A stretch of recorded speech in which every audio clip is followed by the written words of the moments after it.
Hello, good morning everyone. तो आज हम पढ़ने वाले हैं, आज हम समझेंगे कि ट्रांसफार्मर में इंड्यूस ईएमएफ, जो ईएमएफ उत्पन्न होता है उसके बारे में हम जानेंगे। देखो इस तरह से ट्रांसफार्मर होता है, उसमें प्राइमरी वाइंडिंग होती है और सेकेंडरी वाइंडिंग। ये ट्रांसफार्मर की कोर है, ये प्राइमरी वाइंडिंग है और ये सेकेंडरी वाइंडिंग है। ये ग्रीन कलर से जो मैं दिखा रहा हूँ ये सेकेंडरी वाइंडिंग है। दोनों वाइंडिंग में अलग अलग फेरों की संख्या होती है। जब प्राइमरी में करंट देते हैं तो यहाँ फ्लक्स बनता है और यही फ्लक्स सेकेंडरी से और प्राइमरी दोनों से ही कोर में लिंक करता है। तो दोनों ही वाइंडिंग में ईएमएफ उत्पन्न होता है, प्राइमरी वाइंडिंग में भी और सेकेंडरी वाइंडिंग में भी। प्राइमरी वाइंडिंग के ईएमएफ को E1 बोलते हैं, ये E1 है, और सेकेंडरी वाइंडिंग के ईएमएफ को E2 बोलते हैं। ठीक है, तो अभी हम क्या करने वाले हैं, हम पहले ये देखेंगे कि अगर एक कॉइल है, मतलब फेरों की संख्या 1 है, तो प्रति फेरा कितना ईएमएफ जनरेट होगा। अगर एक नंबर ऑफ टर्न होता तो कितना ईएमएफ जनरेट होता, पहले वो कैलकुलेट करेंगे, फिर हम उससे E1 और E2 आराम से निकाल सकते हैं। तो फेराडी के इलेक्ट्रोमैग्नेटिक इंडक्शन के नियम के हिसाब से इंड्यूस ईएमएफ ई बराबर होता है माइनस का d∅dt। ठीक है, पर टर्न है ना, प्रति टर्न कितना ईएमएफ उत्पन्न होगा, तो ई बराबर माइनस का d∅dt, इतना ईएमएफ पर टर्न उत्पन्न होगा। आई मान लेते हैं, आई की instantaneous value I am sine omega T है, मतलब साइनसोइडल करंट दी गई है, तो आई बराबर I am sine omega T. और मुझे पता है कि जो फ्लक्स होता है वो करंट के प्रोपोर्शनल होता है। पिछले वाले केस में हमने बताया था फ्लक्स बराबर एन इंटू में आई अपॉन रिलक्टेंस, तो यहाँ से फ्लक्स जो होगा वो आई के प्रोपोर्शनल होगा। तो फाई ऑफ टी बराबर आ जाएगा phi M sine omega T, flux की इक्वेशन बन जाएगी phi M sine omega T.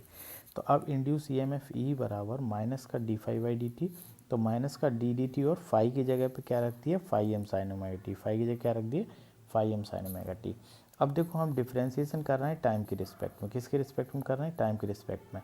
तो टाइम के रिस्पेक्ट में फ्लक्स का अधिकतम मान फाई एम तो कांस्टेंट रहेगा, तो वो बाहर आ गया, तो डिफ्रेंसिएशन होगा केवल साइन ओमेगा टी का। किसका डिफ्रेंसिएशन होगा, केवल साइन ओमेगा टी का डिफ्रेंसिएशन होने वाला है।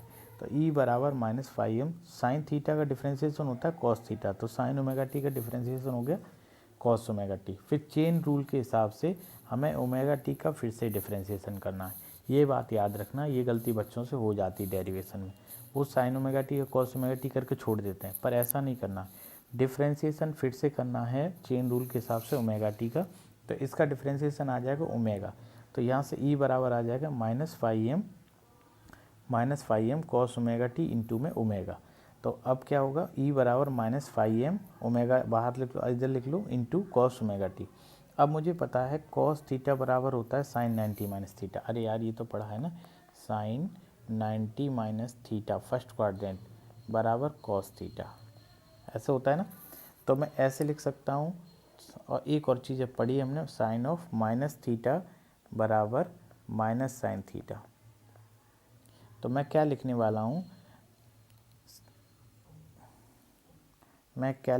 हूँ, साइन 90 माइनस थीटा, इसकी जगह मैं लिख सकता हूँ minus of sine theta minus 90। ये बात समझ में आ रही है, साइन ऑफ 90 माइनस थीटा को हमने थीटा माइनस 90 कर दिया।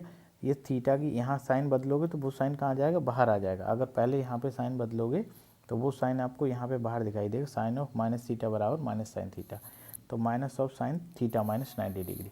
तो अब इस साइन के चिन्ह को हम अंदर भेज रहे हैं। ठीक है, इस साइन के चिन्ह को हम क्या कर रहे हैं, अंदर भेज रहे हैं। तो phi M into omega, minus का साइन 90 माइनस ओमेगा टी हो जाएगा। अब इसको अंदर भेज दिया तो माइनस 90 प्लस ओमेगा टी हो जाएगा, और इसी को लिख दिया गया है sign omega T minus 90 degree.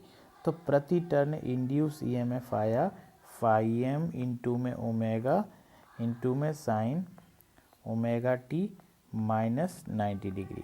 तो यहाँ से एक चीज़ जो मुझे समझ में आनी चाहिए वो ये कि फ्लक्स की इक्वेशन जो थी वो साइन ओमेगा टी थी, फ्लक्स की इक्वेशन क्या थी, साइन ओमेगा टी, और इंड्यूस ईएमएफ की जो इक्वेशन आ रही है वो आ रही omega T minus 90 degree.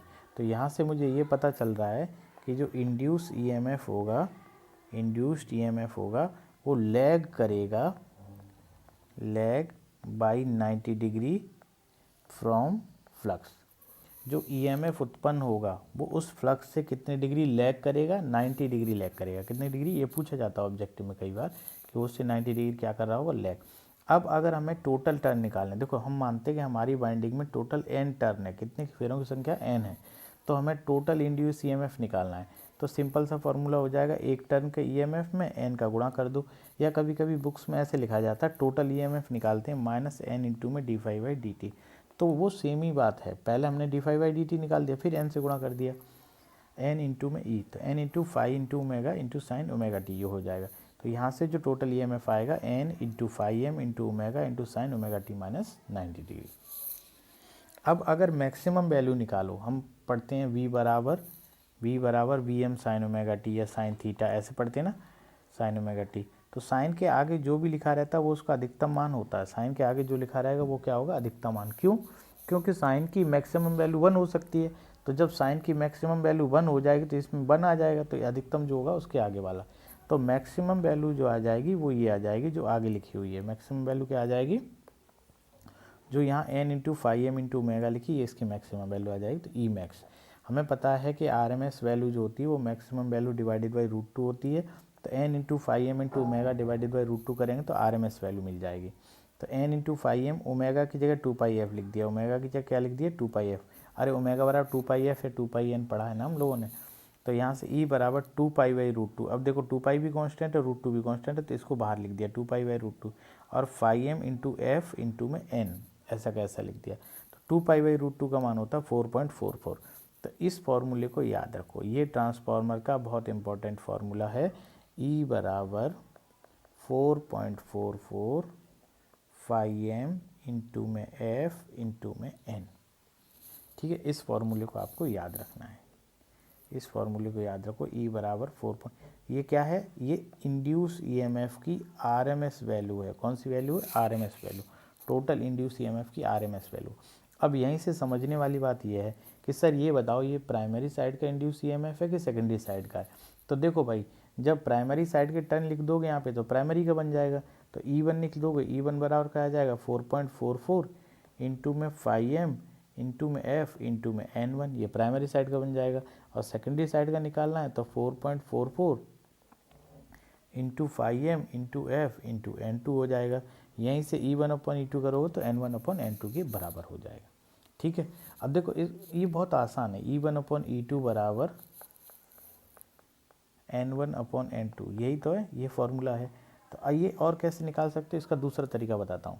E बराबर होता है टोटल EMF बराबर N इंटू में d∅/dt, तो E1 बराबर N1 आ जाएगा, E2 बराबर आ जाएगा N2 इंटू में d∅/dt। अब मुझे पता है कोर सेम है, मुझे क्या पता है, कोर सेम है, तो सीधा यहाँ से E1/E2 कर दो, तो d∅/dt से d∅/dt कट जाएगा, N1/N2 आ जाएगा, E बराबर N1/N2। फिर हम दूसरी चीज़ इसमें एक और चीज़ देखेंगे, वो है MMF बैलेंस। दूसरी चीज़ हम क्या देखेंगे, MMF प्राइमरी साइड का, MMF सेकेंडरी साइड के बराबर होगा, तो N1/I1 बराबर होगा N2/I2, तो I1/I2 बराबर हो जाएगा N2/A1। I का जो रिलेशन होता है वो उल्टा होता है, I का जो रिलेशन होता है नंबर ऑफ टर्न्स के साथ वो उल्टा होता है, और वोल्टेज का जो रिलेशन होता है वो सीधा होता है, E1/E2 बराबर N1/N2 और I1/I2 बराबर N2/N1। अब इस पर एक छोटा सा प्रश्न कर लेते हैं, बहुत आसान सा। कहना है कि प्राइमरी वाइंडिंग में 400 टर्न है, मतलब क्या दे रखा है, N1 दे रखा है। सेकेंडरी वाइंडिंग में 200 टर्न है, मतलब क्या दे रखा है, N2 दे रखा है। यदि प्राइमरी वाइंडिंग पे वोल्टेज लगाया जाएगा 200 वोल्ट, मतलब क्या दे रखा है, V1 दे रखा है। तो सेकेंडरी वाइंडिंग का वोल्टेज बताओ, V2 बताओ, तो V1/V2 बराबर N1/N2। तो सर अभी तो E1/E2 बराबर N1/N2 बताया था। तो देखो हम आइडियल कंडीशन में ये मान लेते हैं कि V जो होता है वो लगभग E के बराबर होता है। आइडियल कंडीशन में क्या मान लेते हैं, V जो होता है वो लगभग E के बराबर होता है। हम आइडियल ट्रांसफार्मर पढ़ाएंगे तब ये बताएंगे भी।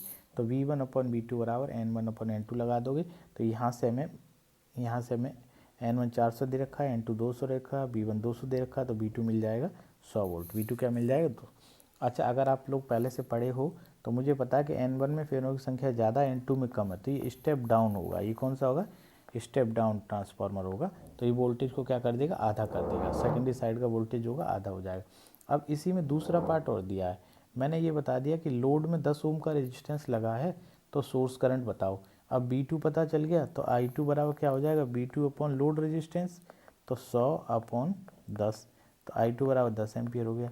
अब I1/I2 बराबर N2/N1 कर दो। I1/I2 बराबर क्या कर दोगे, N2/N, तो यहाँ पे मान दे रखा है, I2 पता चल गया, N2 पता है, N1 पता है, I1 निकाल लो, 5 एम्पियर करंट फ्लो करेगी। तो यहाँ से एक और चीज़ समझ में आया, V1 का मान है 200 वोल्ट और I1 का मान है 5 एम्पियर और V2 का मान है 100 वोल्ट और I2 का मान है 10 एम्पियर। तो अगर आप V1 I1 निकालोगे, अगर आप क्या निकालोगे, V1 I1 निकालोगे, V1 इंटू में I1, तो ये कितना आ जाएगा, 200 गुणे 5 बराबर 1000 वोल्ट एम्पियर यूनिट होती है। और V2 I2 निकालोगे तो ये भी कितना आ जाएगा, 100 गुणे 10, 1000 वोल्ट एम्पियर। तो ट्रांसफार्मर के केस में KVA 1 मतलब प्राइमरी साइड का KVA और सेकेंडरी साइड का KVA सेम रहता है, पावर चेंज नहीं होती। पावर क्या रहती है, सेम रहती है। पावर सेम रहती है, फ्रीक्वेंसी भी सेम रहती है। फ्रीक्वेंसी भी क्या रहती है, सेम रहती है। दो चीज़ें सेम रहती हैं, पावर और फ्रीक्वेंसी। ठीक है, थैंक यू। इंड्यूस ईएमएफ में इतना ही पढ़ना था और थोड़े न्यूमेरिकल बनते हैं। एक दूसरा फार्मूला इस पर न्यूमेरिकल बनेगा, E बराबर 4.44 फाई इंटू में F इंटू में N। देखो याद रखने वाली बात यह है कि ट्रांसफार्मर में जो फाई लेते हैं वो फ्लक्स की मैक्सिमम वैल्यू होती है। फ्लक्स की कौन सी वैल्यू होती है, मैक्सिमम वैल्यू। जबकि डीसी मशीन के केस में हम फाई की बात करेंगे, डीसी मशीन में बात करेंगे, ये ट्रांसफार्मर में है। तो डीसी मशीन में फाई जो आता है वो एवरेज वैल्यू होती है फ्लक्स की। वो क्या होती है, एवरेज वैल्यू ऑफ फ्लक्स। और ट्रांसफार्मर के जो फॉर्मूले में आ रही है वो अधिकतम, इसीलिए मैंने फाई एम लिखाया है। ठीक है, ओके, थैंक यू। मिलेंगे नेक्स्ट लेक्चर में।